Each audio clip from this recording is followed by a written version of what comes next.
Good afternoon.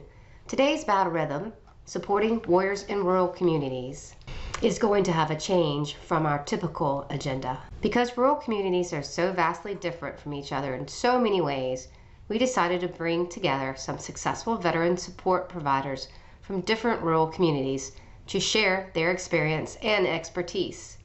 We are going to start with a panel discussion. Feel free to add questions and thoughts in the chat box as we go along. We will be addressing questions throughout the panel and at the end if time allows. I'd like to welcome today's guest. Verdie Bowen, Director, Alaska Office of Veteran Affairs. LeAnne Thornton, Veteran Outreach Program Specialist from Midland Vet Center. Steve Yamamori, President and CEO of the Reveille Foundation. After learning from our panelists, we will go into breakout rooms for more discussions of our topic. Today's battle rhythm will be hosted by Jeanette Gillis. Jeanette is the Deputy Director of Community Integration at America's Warrior Partnership. She's also the lead for America's Warrior Partnership's network, which provides local veteran serving organizations with a connection to national resources when a vet's request cannot be met locally.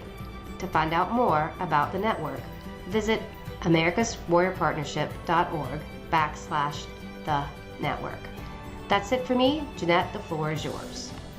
Before we get started, I would like to thank our panelists and ask that each of you introduce and tell who you're with and just a little bit about your background. Verdie Bowen, if you would start.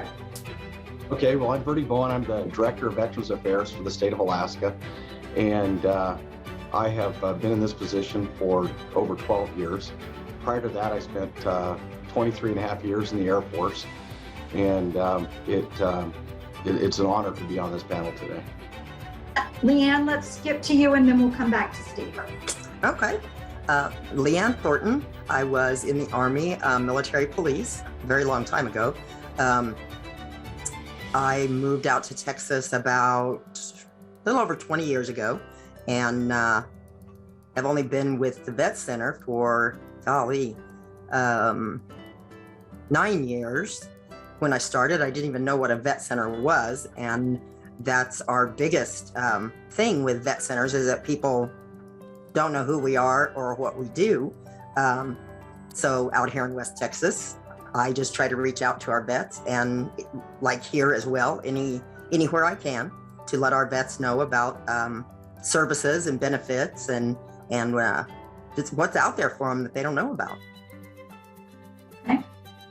Thank you. And Steve. Can you hear me? Yes. Steve, yes, we've got you. Yes. Okay.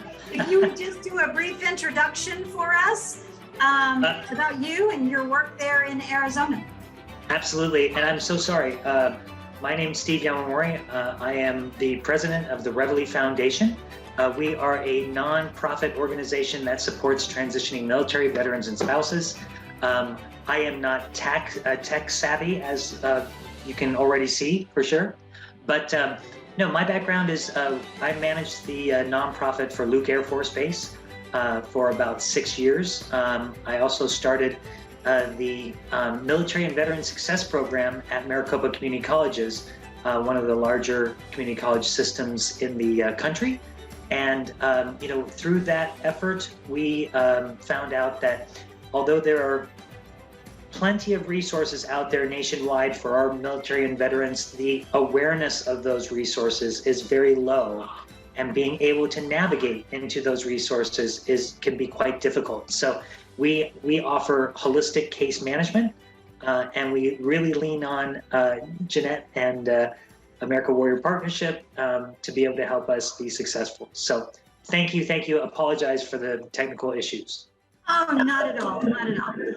First of all, our guests serve veterans in rural communities. And as I mentioned earlier, each one of these communities is distinctly different.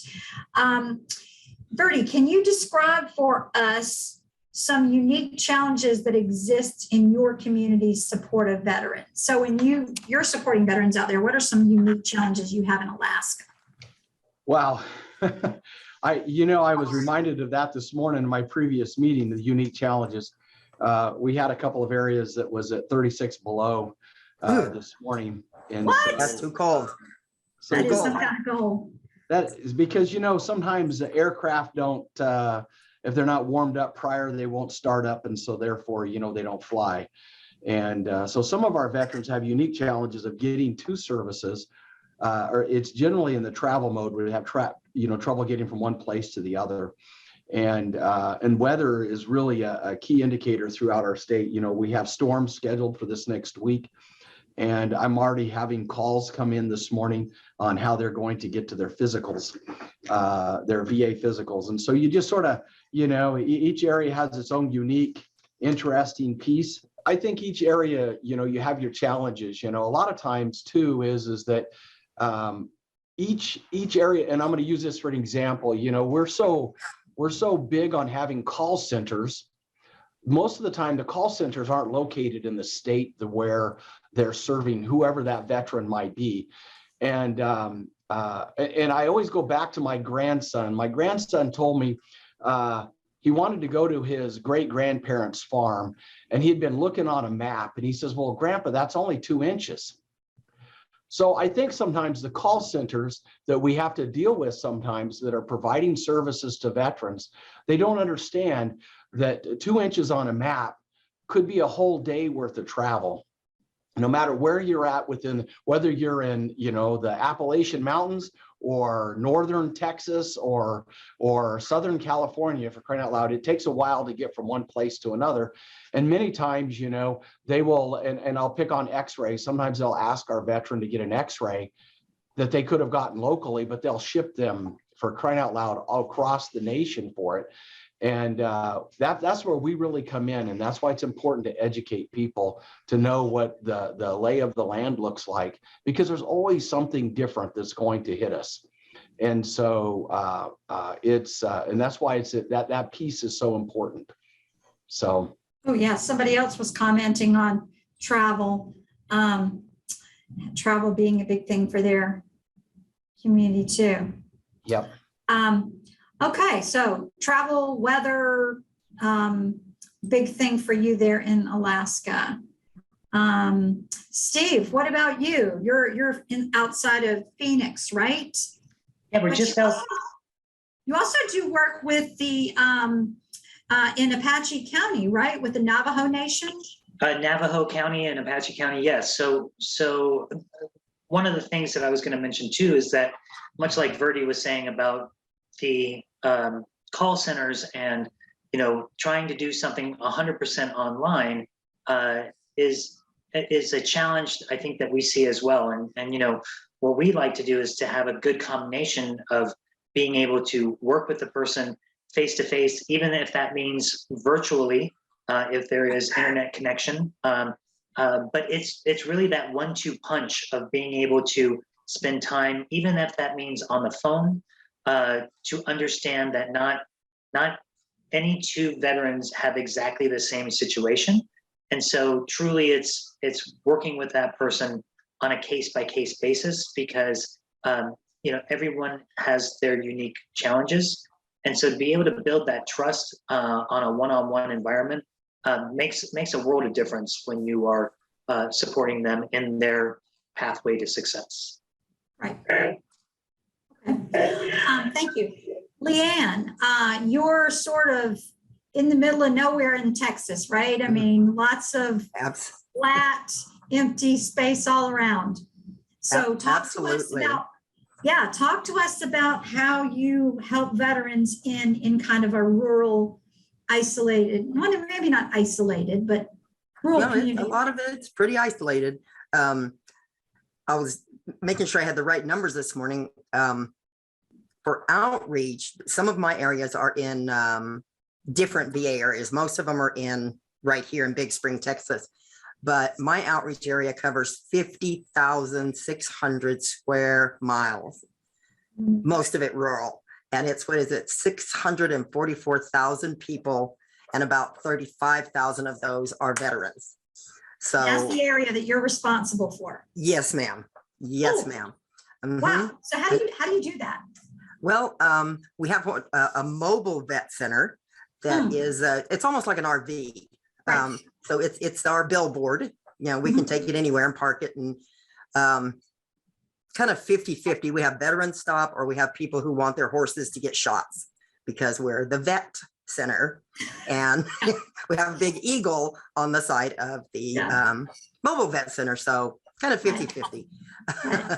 But yeah, but we try to get out there with it, and we try to stay in touch with everybody, chambers of commerce, libraries, grocery stores, and send out flyers with information, and try to get out to some of their events, maybe their county fair, rodeos, whatever. Some of these little counties might have one event a year. So we just try to get out there and find the vets and talk to them. The hardest part is finding them. Yeah. It really is. A lot of them they don't wear t-shirts, they don't wear ball caps. So you have to, a lot of our newer vets have the beards, they're doing the beard thing. A lot of our Vietnam vets are doing the ponytail, the long hair. So you just, look at Verdie, he's like, oh my God. So you just have to know what to look for a lot of times. Tattoos are almost always a dead giveaway. And sometimes you have to talk to the wife or the girlfriend, whoever is with them, or the husband. It's usually the wife. And if you can kind of pull her in, then he's shaking his head like, oh no, I've been caught. Because now he knows that he's coming in, you know, because he can't, we're just not gonna let him stay out there. Right. Yeah. But you just, in these rural places, we have the same problems, transportation, distance, and like I have one county, the entire population of the county is 101 people, and 4 of those are veterans. And that county is about halfway between here and El Paso, Texas. But it's in our coverage area. So, and I was out there one day and I found 5 veterans. So that was really exciting. Yes. Wow. But it's just, some of the counties are very small and some are very large. We have one county that has a group out in the mountains that doesn't want to be found. Most of them are vets. So we're still trying to kind of get in to talk to them and see them. But every county is different. You've kind of got to know the area, know the heritage, or, you know, the differences in the counties before you get out there. Yeah. Well, I want to expand on that, what you just said, LeAnne, with comments that Steve was making last week as well. So when we were talking last week in preparation, Steve, you talked about the importance of understanding all those individual communities. Can you talk a little bit more about your thoughts on that and how important it is? I know LeAnne's acknowledging the importance of it as well. What's been your experience? Yeah, and some tips. Yeah, I appreciate that. And what I can talk to is more on the work that we're doing up on the Navajo Nation. You know, Arizona is a very large gathering place for veterans. We've got almost 600,000 veterans, and half of those are in the valley, but there's 300,000 that are scattered throughout rural Arizona. And especially with the Navajo Nation, as you mentioned, Jeanette, what we try to do is help and support them, especially over the last 24 months with COVID, and they just were really very much affected by COVID. We've got great community partners that have been going up and onto the Navajo Nation, but it's that trust that you really have to understand. You have to also understand how to navigate between the executive branch of the Navajo Nation, in my case, as well as over 105 chapter houses that are spread throughout the Navajo Nation, and they also sort of have their own ruling and community awareness. So you're really trying to balance the governance between the two areas and navigate your way into those areas to understand how best to bring your support. And you know, I think I see Bob Delp on this on the call. He was in fact bringing helicopters of support out to the Navajo Nation, and they were being very effective doing it in that way.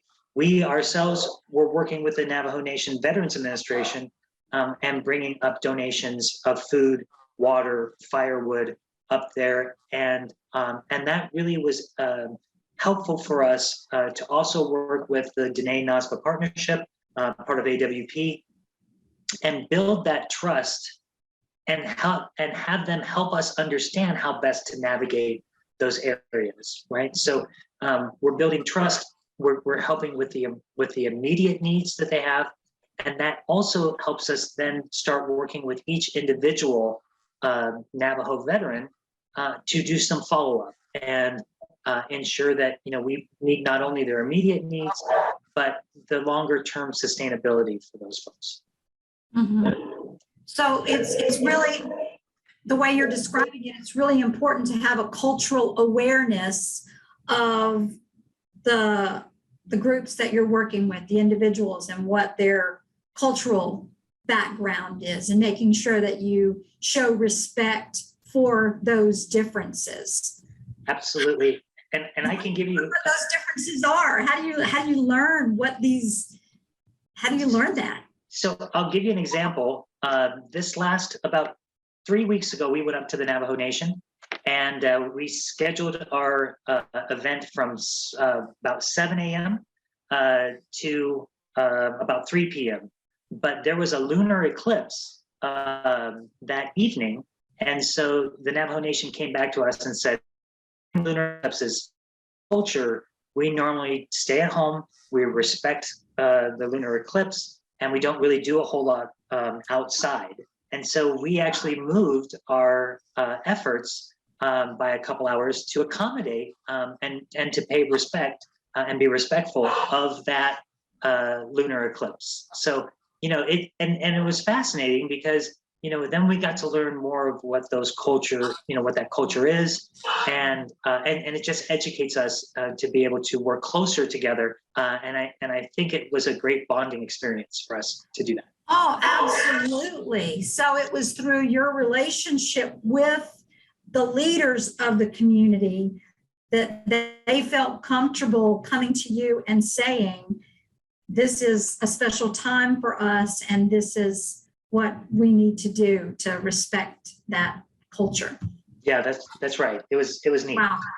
LeAnne or Verdie, have you had that experience where there's been sort of a cultural difference that you have found a way to accommodate in building the relationship with the community? For the most part, ours out in West Texas is just West Texas. Farmers, cowboys, rodeos, but there are those differences. We've got a lot of oil field out here, and those guys come from all over the United States, and they're out here for 6 months or a couple of years. So their attitudes, beliefs, concepts are totally different. So we just have to kind of approach them on a one-on-one. You have to learn to read people and just kind of, are they going to be okay with this? Should I kind of go over here?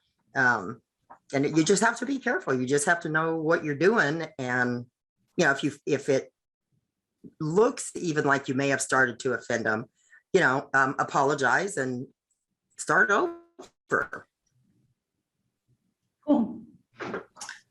Well, Verdie? Well, I'll add to that. Alaska's a little different. We're about 632,000 square miles, and we have 229 recognized tribes, and they speak 22 different languages. So in some of my areas, in reality, even though people have been in the service after, they've been back home for 10, 20, 30 years, they no longer speak English, and English is not their primary language. And so I generally have to make sure that I have a translator with me if I'm going to a location that I'm not going to be able to speak appropriately. And the other thing too is that culturally, sensitivities are so important, because many times you don't show up in these communities without being invited. So if you don't have an invitation, you just don't go, because you might be the only one standing on the flight line, or the only ones, the children, let's get that straight. In all of our communities, it's the children that will come and spend time with you. But it's important that you're very sensitive to what's going on in your community. Now, we have different pockets of different people here, but Alaska is a little different than most states because we're blended together. That's the, it's not, if you go to certain areas where they have this area belongs to this group or this area belongs, we don't have that. Across our state, most of the communities are blended, and a third of our state is Alaska Native. So so you always have to be sensitive when you're going from community to community. And so it's important to keep those cultural differences. And what's interesting is that I'm from Southeast Alaska, and that's way different than Barrow or Utaglavik because of the fact they don't have trees, they don't have some of the sea life that we do, and we didn't eat whales. We ate all the fish and stuff that was in the sea. They eat whales, and so you have to, like I said, it's when you go from one side to the other, you have to be very sensitive. What about working with caregivers? What's that been like for you in the rural areas? Well, the caregivers are unique because some of our areas are very limited. We have very limited caregivers in some of the outreach areas. If you go to, say, like a small community like Eek, Alaska, you might not have a nurse practitioner or a PA there. You might have just a health aide that is providing the healthcare services for the people of that community, and they'll have health aides and dental aid. So sometimes where you used to see a dental aid will be able to do a temporary patch on a tooth and get you to a dentist in another location. So it's so we have to work diligently with them. The hardest time that we have is trying to provide mental health care for those people that are in the furthest out, because then we run into bandwidth limitations dealing with their locations. Their cell phone might work, but their video on their cell phone will not. So it's very data restrictive. Now, there's some areas that's going to get there in the future, but not right now. And the other thing too is that you have to take into the limitations, not only cultural, you have to take in age limitations. I have people that refuse to get on the internet or use anything more than their home phone in their house. And you have to be prepared to have printed literature, because sometimes it's so easy to say, oh, that's on the internet. Here, let me send you the link.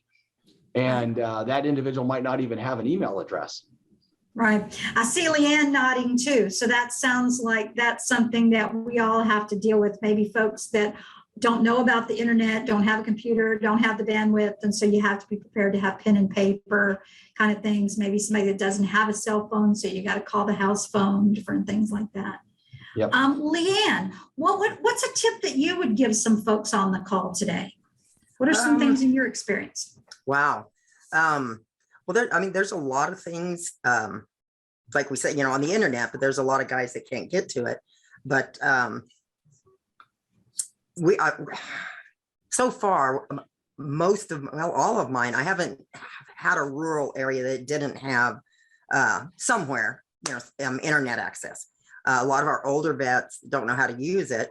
So with our mobile vet centers, we have a satellite dish. We hook up the satellite and we'll sit there and do it with them and do it for them, get them hooked up to their VA benefits, or they're already hooked up with VA benefits, but they don't know how to file a claim or who to talk to, or, back and forth. So I help them order their DD-214s because everybody has to have that. Nobody really wants to talk to you to help you if you don't have that. We've got to have that proof.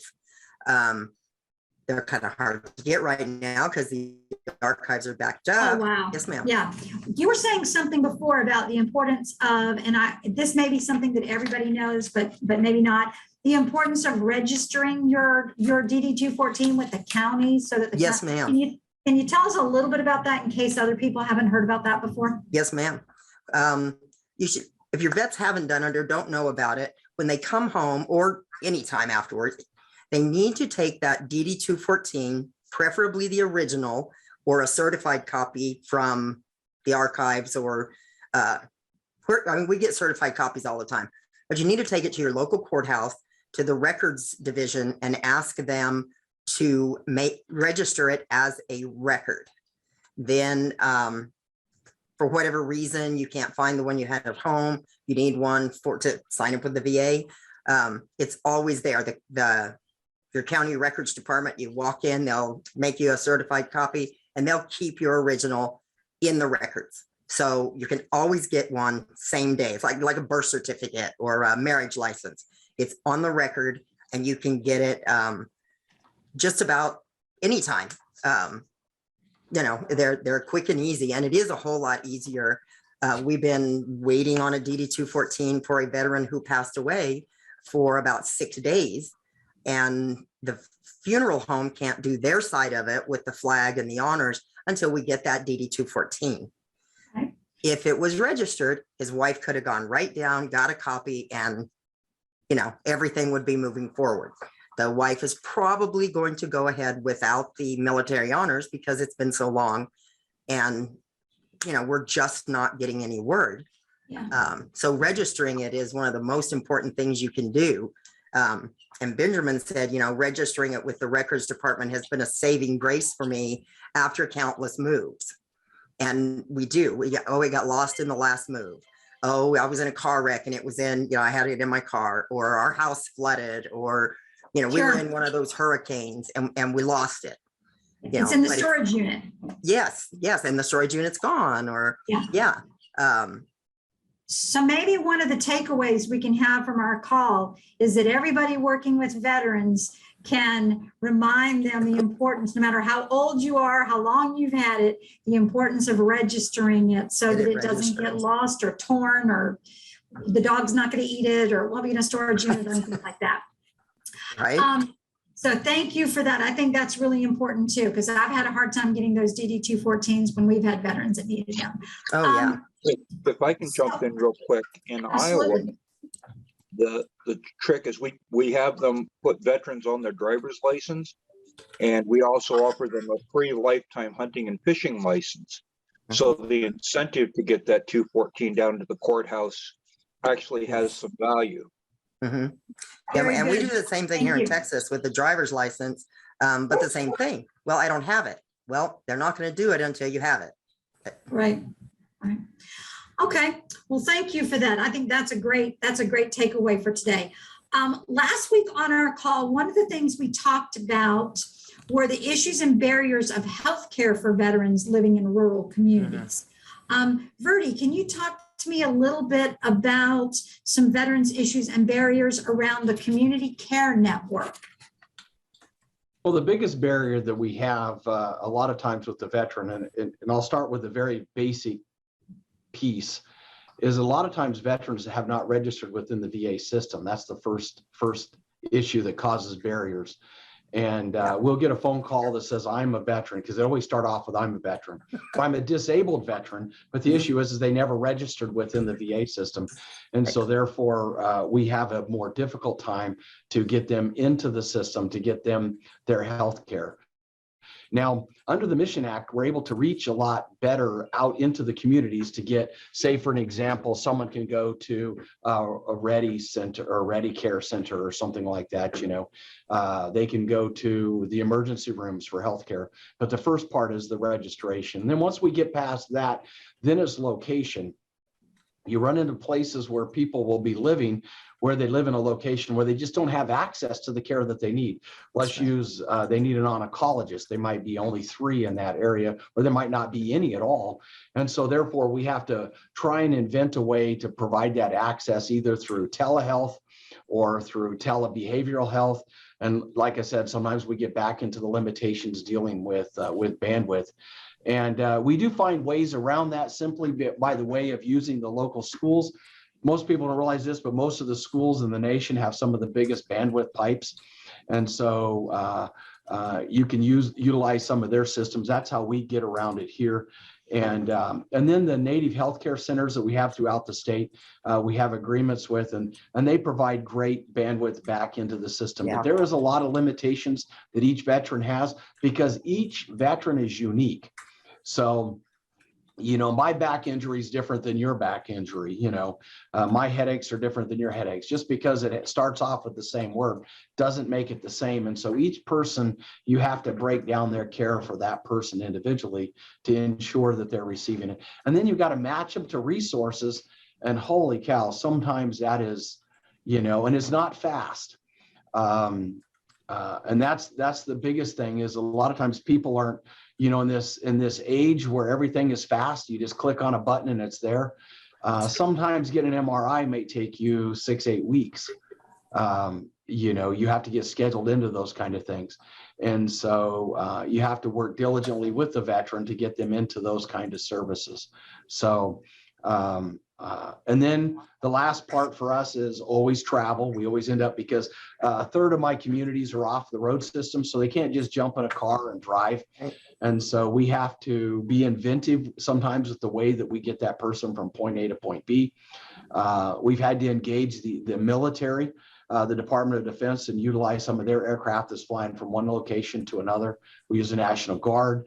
We'll use private contractors. We have life flights that we use here in Alaska for emergencies.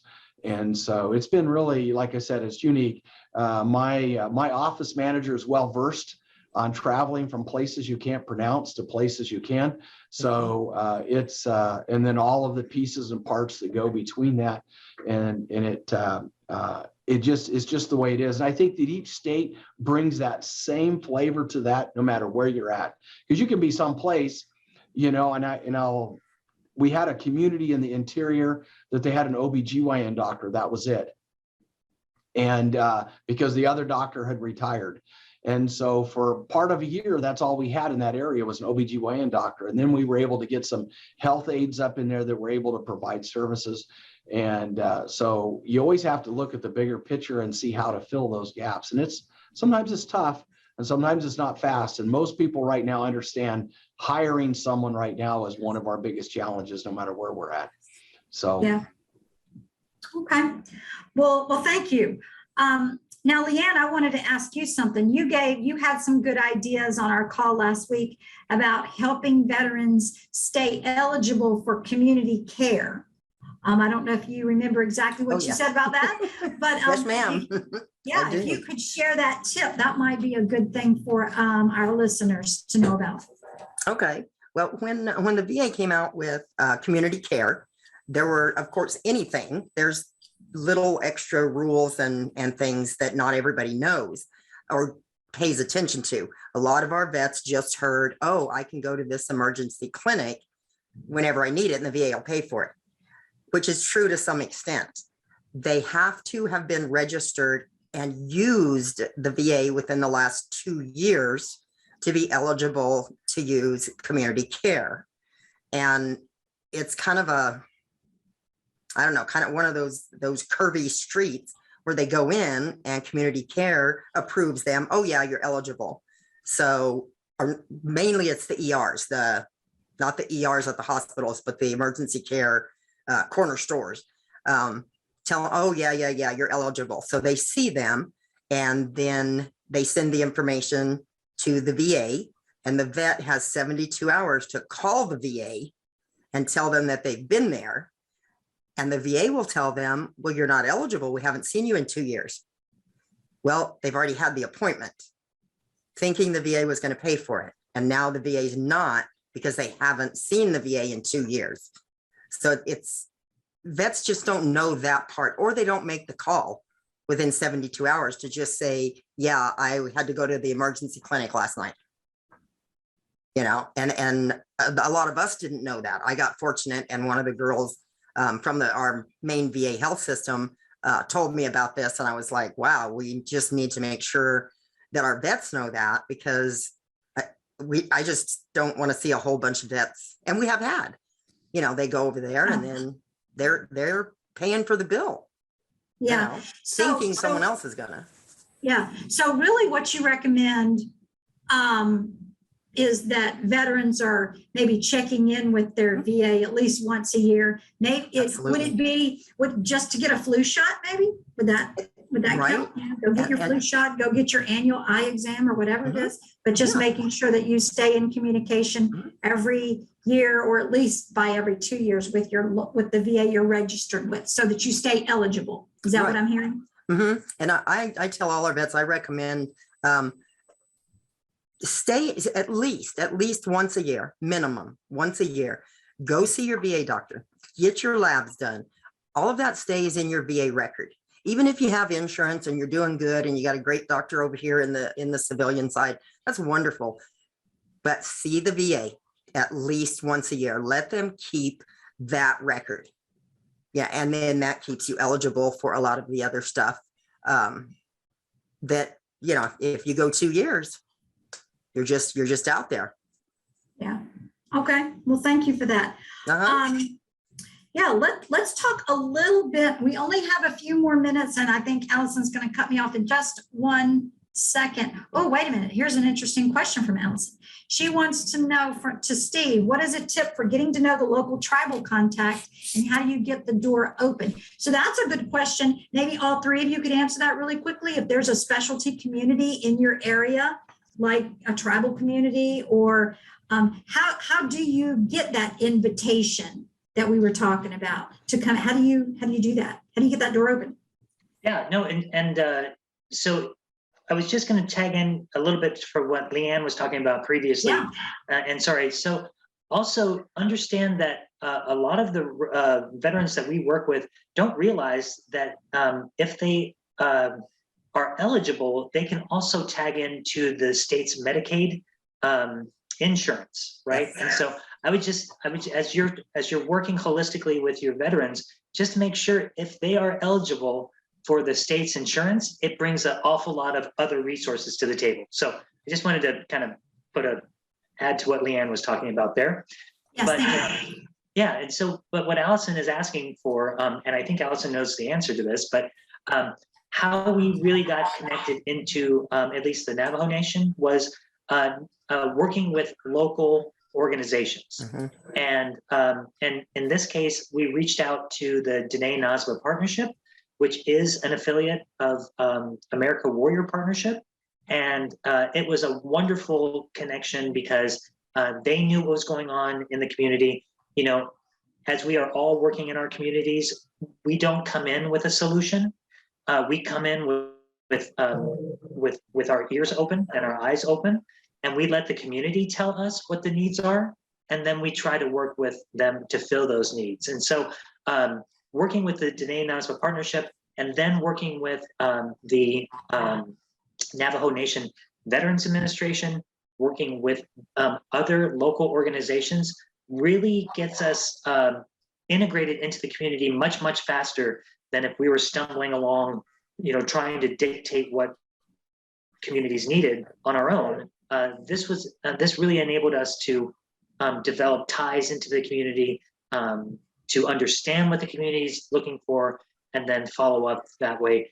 Since we've been doing that, we're working with the firefighters on the Navajo Nation. We're working with an organization called Chiz for Che, which means wood for grandpa, and they provide firewood on the Navajo Nation. So again, it's just a wonderful way for us to connect in with local partners that we can earn our trust, and then start to expand and see how the community works, because there's no need to be redundant. If there are other folks doing great work in the community, you just come up alongside of them and support them as well. Right. Okay. Thank you. Now, Verdie, I want to ask you a quick thing. Can you talk to me about the importance of the VA? And I know we've kind of skirted around the VA. Is it, when you're working with veterans, especially in rural communities or just in communities in general, how important is the VA in getting to know the people there? Well, the biggest issue we have is within the VA system is that it's hard to get veterans to understand that the VA is one of the biggest safety nets we have in the nation. They do for veterans, that is specifically, is that they cover you from the top of your head to the bottom of your feet. And they do a complete, they have a complete approach to care, whether it's health care, whether it's veterans benefits, whether it's, you know, at the end when you're doing the other piece, the burials. So, you know, the VA itself is important. It's really important to know people inside the VA so that whenever you do have issues trying to get to navigate inside the VA, that you're able to navigate that system even much more easier. I do know that if you want to refer, you always, this is the key that I try and do through my office, is you want to have that warm handoff between the veteran that comes to you with the complaint to the time that they get into the system. Because the biggest problem that you have within the VA system, it is a government bureaucracy, if you really want to get right down to it. Most people tend to leave this off.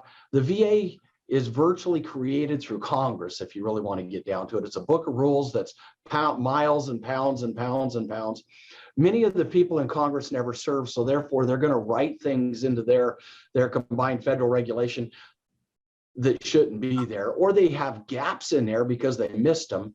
And so therefore our job is even more difficult to try and fix those gaps for those veterans. And the only way you can do that is to know someone on the inside. And if you, and so it's important as a caregiver to always to have a working relationship. Here in my system in Alaska, we have the one-stop shop center. You call one number and it reaches all the people within the VA system. So if you are really lost, I call them and they'll say, oh, you need to talk to so-and-so. That is the only way that you're going to resolve some of these issues. And if you don't call, then we end up with a huge gap, the same gap that Congress has created for us in the care system. And I don't mean to pick on chiropractors because I love them to death, but they're a good example. You can have a veteran that's being treated at a chiropractor, but they need to get their x-rays at the VA.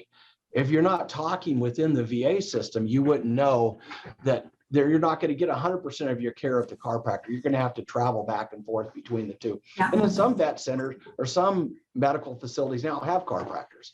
So if you call, sometimes you're going to find them there through that thing. So you just don't know unless you make that one-on-one touch between you and the person at your VA. It's just critical. Well, thank you so much for that. I think that's a good spot for us to stop. I want to thank LeAnne, Steve, and Verdie for a wonderful discussion. I really enjoyed it. I could sit here with you guys and talk all afternoon, but we have a breakout activity to jump into. So Allison, I am sorry we went over a little bit, but we were having a great conversation. I'm going to turn the breakout activity over to you. Thank you, Jeanette. Yeah, I agree. It was a great conversation, and the questions that were coming in and just the tips and things that were coming in on the sidebars were excellent from I appreciate the fact that everybody was getting involved in the conversation and the discussion. And thank you all, Verdie, LeAnne, and Steve. We're going to go into our breakout activity. So for the next 25 minutes, probably 20 minutes now, we're going to be going into breakout. The first breakout's topic is best practices. That's with Bart Sherwood from TADSOL. He's graciously said he would lead this conversation. And then leveraging local resources by Meredith Lang from Neuro Community Care, and she's going to be leading that conversation. Building partnerships with LeAnne Thornton here is going to be leading that conversation. And then outreach with Verdie Bowen, and then transportation solutions, one of the big things that Steve's organization does. So I thought it'd be great to be able to hear from him. So you guys have to choose one of them. Oh my gosh, that's going to be hard. But choose one and go in and have a great conversation. Please, everybody, give ideas and talk freely. So I'm going to open up all rooms now. Welcome back, everybody. Let's begin by hearing a key takeaway from group number 1. So that was the Bart Sherwood group. Bart, can you come in and give us a key takeaway? The key takeaway is that, it's just getting out to, sharing everybody's programs with other individuals, either in the same community or other communities, if you cross state lines and things like that. So just getting You know, your information out there, right? And working Correct. together. Yeah. Correct. Having those That's meetings. it. Thanks. That's great Well, tip. thank you. Yeah. Now, how about for group number 2, leveraging local resources? Please, anyone else who was in the group, chime in. But we talked a lot about, the challenges that we face in finding resources, particularly financial assistance right now. And the cutoff that a lot of the big 6 have related to, post 9/11 versus Gulf, the Gulf Storm vets,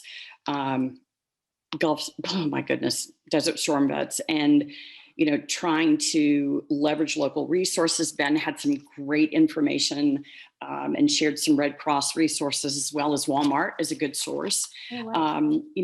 But Chelsea's right. The challenge is, as the pandemic continues, is finding those monetary resources for veterans who are struggling.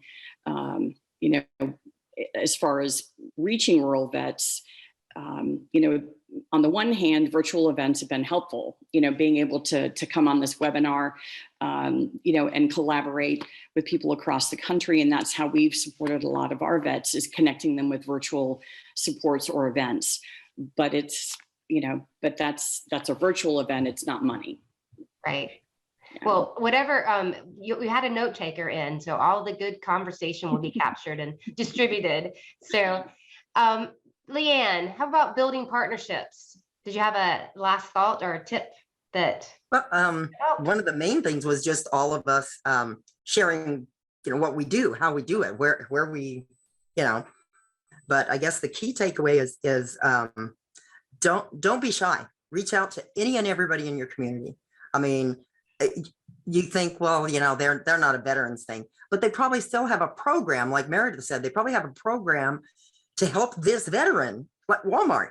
Right. Okay, they're not veteran centric, but employment, or your chamber, your libraries, your colleges. We've got a college that doesn't have a veterans program, but they sure love it when we contact them.